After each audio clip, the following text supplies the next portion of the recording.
بات ہو رہی تھی حضرت موسیٰ علیہ السلام کی.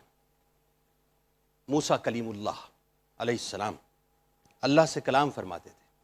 اللہ تعالیٰ نے ان کو کئی معجزات عطا کیے تھے، جس میں نے ان کے عصا کا ذکر کیا کہ اللہ تعالیٰ نے اس عصا کے ذریعے سے کتنے معجزات کا ظہور کیا. اور بات وہاں آ کے ٹھہری تھی کہ جب لشکر بنی اسرائیل موسیٰ علیہ السلام کے ساتھ تھا اور سامنے فرعونیوں کا لشکر آ گیا، ان کو چیس کرتے کرتے، تو ان کو یہ خوف تھا کہ اب تو ہم فرعون کے ہاتھوں پکڑے جائیں گے اور مار دیے جائیں گے. لیکن اللہ نے اپنے پیارے نبی علیہ السلام پر کیسا کرم کیا کہ ان کو حکم فرمایا کہ اپنے عصا کو دریائے نیل پہ مارو، اور اس تیقن کے ساتھ انہوں نے مارا کہ چونکہ حکم میرے رب کا ہے تو بچانے والا بھی وہی ہے. اور نتیجہ کیا نکلا؟ اللہ تعالیٰ نے ایک سیف پیسج اپنے ماننے والوں کو عطا کر دیا، اپنے نبی کے صدقے سے عطا کر دیا. اب اس کے بعد کیا ہوا؟ آئیے ذرا وہیں سے آغاز کرتے ہیں. لیکن میں چاہوں گا جتنے بچے اس وقت پیارے سے ننھے سے بچے ٹیلی ویژن اسکرینز کے سامنے ہیں، بچوں کچھ لمحے مجھے دے دو، اپنے جنید انکل کو دے دو، تاکہ یہ قصے آپ کے وجود کے اندر پیوست ہو جائیں.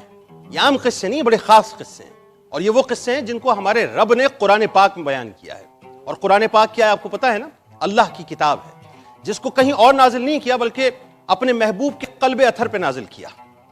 یعنی کتنا پاک کلام، اور جہاں نازل ہوا ان کی تو کیا ہی شان ہے اور کیا ہی پاکی کی بات ہے. تو آئیے وہیں سے آغاز کرتے ہیں.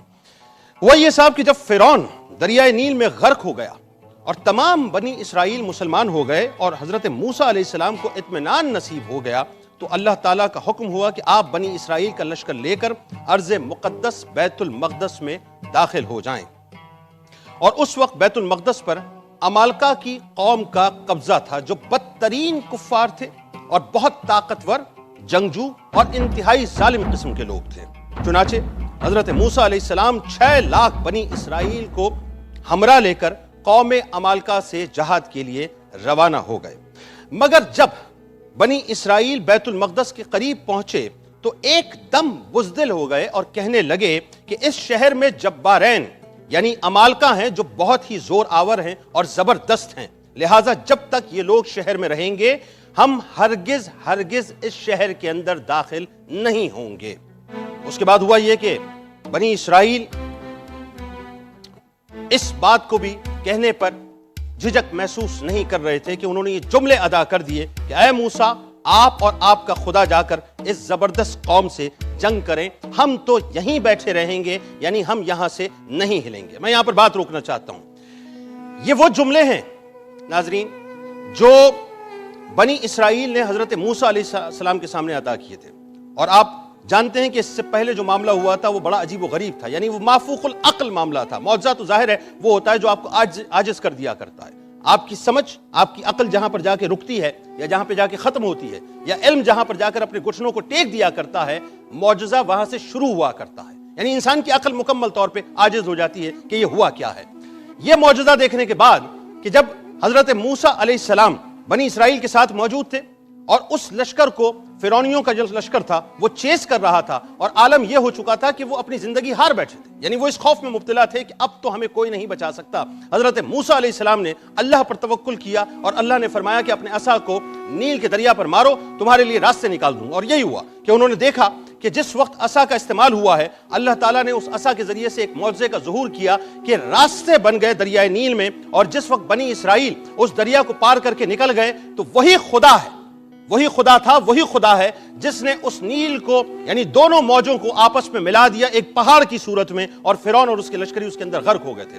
ہونا تو یہ چاہیے تھا کہ بنی اسرائیل اس پورے معجزے کو دیکھنے کے بعد، اس نظارے کو دیکھنے کے بعد، اس عصے سے ظاہر ہونے والے ایسے معجزے کو دیکھنے کے بعد کہ جس پر عقل دنگ رہ جاتی ہے، یہ کہہ دیتے کہ بس اے موسیٰ، آپ جہاں جائیں گے ہم آپ کے ساتھ جائیں گے. لیکن ہوا یہ کہ چونکہ وہ ظاہر بدبخت تھے تو انہوں نے جملے ادا کر دیے کہ آپ جائیے، اپنے خدا کے ساتھ لڑیے، ہم آپ کے ساتھ نہیں جائیں گے. اور یہی جملہ ریفرنس بنا جب غزوہ بدر ہوئی، اور جس وقت رسول کریم صلی اللہ علیہ وآلہ وسلم اپنے 313 غلاموں کے ساتھ موجود تھے اور سامنے ایک لشکر جرار تھا، یعنی 1000 کا لشکر موجود تھا. وہاں پر اسلحہ بھی تھا، وہاں پر طاقت بھی تھی، وہاں پر قوت بھی تھی، وہاں پر سب کچھ تھا. اور جس وقت یہاں پر صحابہ موجود تھے, یہ سوچ رہے تھے کہ ہمیں کرنا کیا چاہیے, اور سرکار دو عالم صلی اللہ علیہ وآلہ وسلم نے ان سے سوال کیا تو جواب میں انہوں نے یہی فرمایا کہ ہم موسیٰ علیہ السلام کی قوم کی طرح آپ کو تنہا نہیں چھوڑیں گے. یا رسول اللہ صلی اللہ علیہ وآلہ وسلم, آپ آگے بڑھیں, اگر آپ سمندر میں بھی جائیں گے تو ہم آپ کے ساتھ سمندر میں جائیں گے.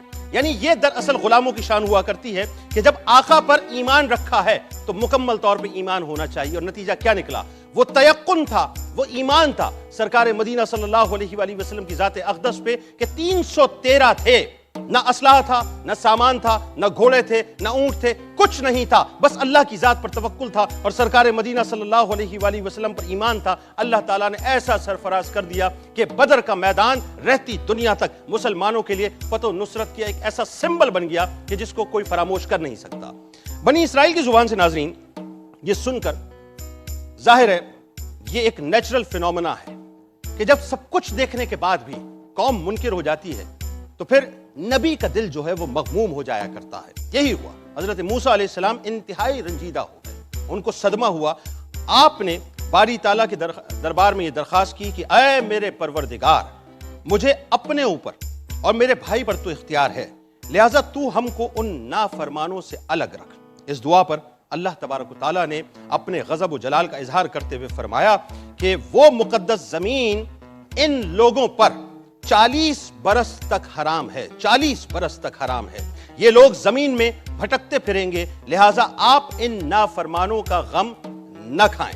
اس کا نتیجہ یہ ہوا کہ 6 لاکھ بنی اسرائیل ایک میدان میں 40 برس تک بھٹکتے پھرتے رہے مگر اس میدان سے باہر نہ نکل سکے. اسی میدان کا نام ناظرین میدان تی ہے. اس میدان میں بنی اسرائیل کے کھانے کے لیے من و سلوہ نازل ہوا اور پتھر پر حضرت موسیٰ علیہ السلام نے اپنا عصا مار دیا تو پتھر سے 12 چشمے جاری ہو گئے.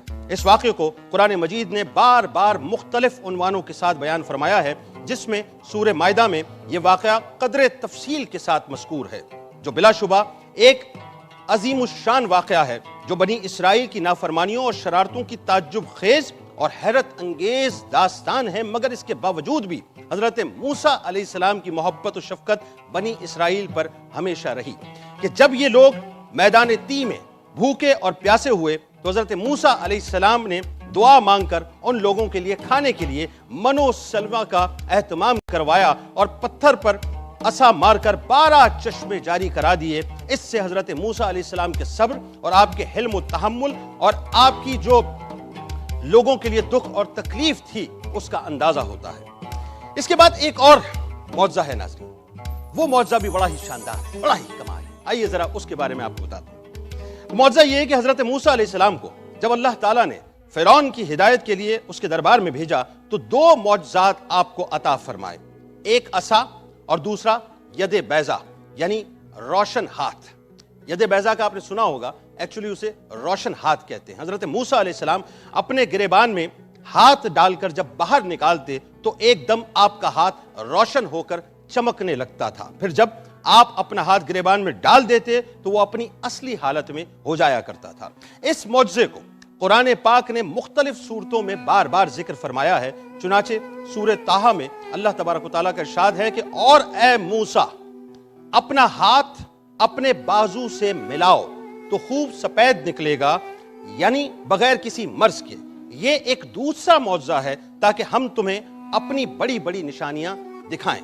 اسی معجزے کا نام ناظرین ید بیضا ہے, جو ایک عجیب اور عظیم الشان معجزہ ہے. حضرت ابن عباس رضی اللہ تعالی عنہما نے فرمایا کہ حضرت موسیٰ علیہ السلام کے دست مبارک سے رات اور دن میں آفتاب کی طرح نور نکلتا تھا.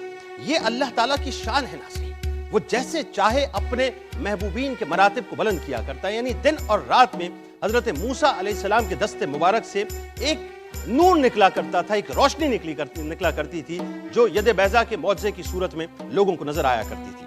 اچھا جی, اب من و سلوہ کا واقعہ جو ہے وہ ذرا سمجھنے کی ضرورت ہے کہ جب حضرت موسیٰ علیہ السلام 6 لاکھ بنی اسرائیل کے افراد کے ساتھ میدان تیہ میں مقیم تھے تو اللہ تعالیٰ نے ان لوگوں کو کھانے کے لیے آسمان سے 2 طرح کا کھانا اتار دیا تھا.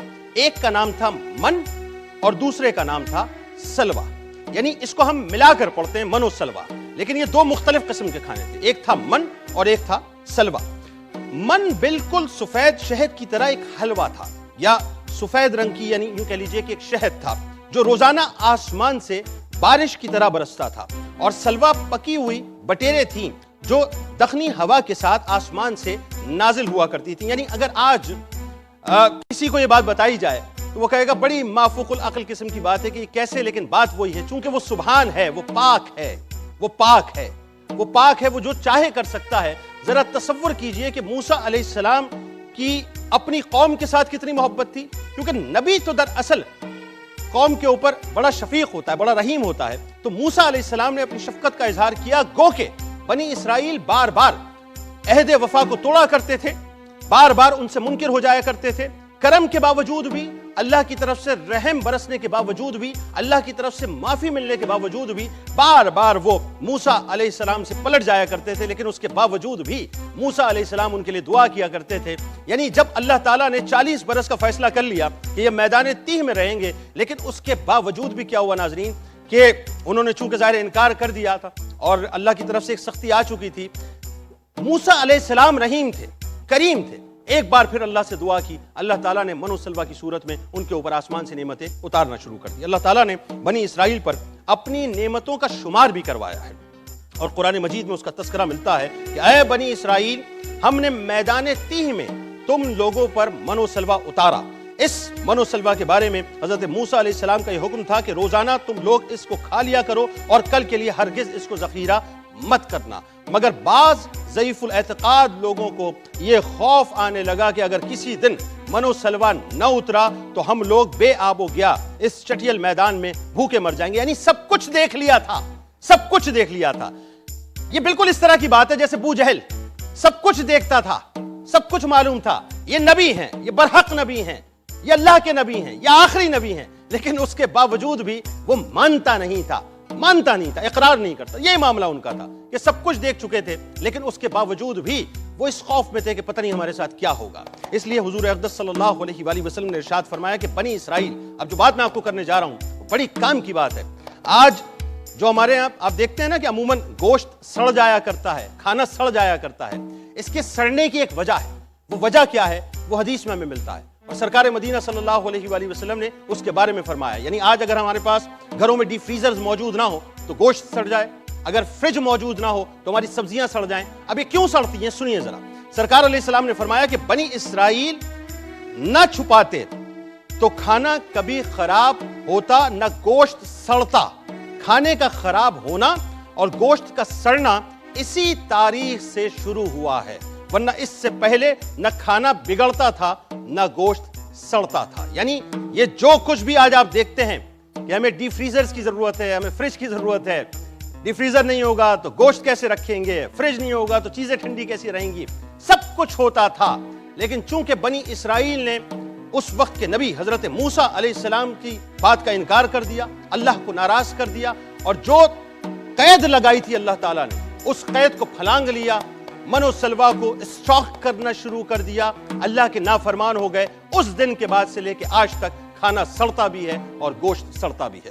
یہ بات یہاں پہ ختم ہوتی ہے۔ کل انشاءاللہ